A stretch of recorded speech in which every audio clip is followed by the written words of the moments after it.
मंगरूल गांव में डॉक्टर बाबा साहेब आम्बेडकर जयंती की रैली के दौरान एक घर में अचानक भीषण आग लग गई, जिससे निर्भवने परिवार का पूरा सामान जलकर खाक हो गया और परिवार बेघर हो गया।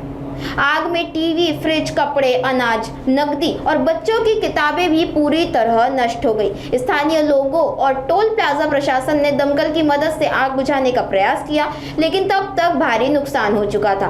पुलिस ने मौके का पंचनामा शुरू कर दिया है, जबकि आग लगने के कारणों का अभी पता नहीं चल पाया है और संदेह की स्थिति बनी हुई है। माझं घरामध्ये पूर्ण संसार उपयोगी आणि इतर सगळं साहित्य जळून खाक झालेलं आहे। एकही वस्तू उचलून वापरण्याजोगी राहिलेली नाही आहे, तरी योग्य रीतीने तपास व्हावा अशी माझी विनंती।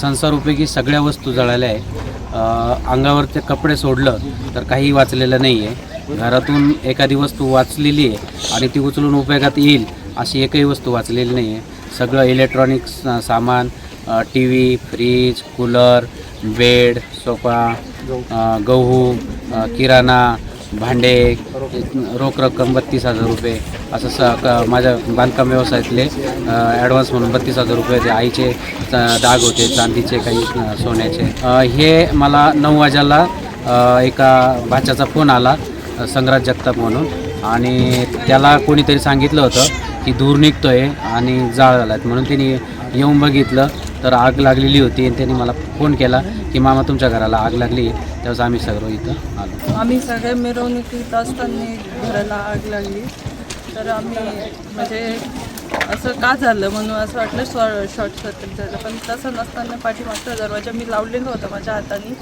पण तो तोडलेला होता आल्यानंतर बघितल्यानंतर। एक तर काहीच राहिलेलं, फक्त आम्हाला अंगावरचे कपडे राहिलेले, सगळं उद्ध्वस्त झालेलं पूर्ण संसार माझा।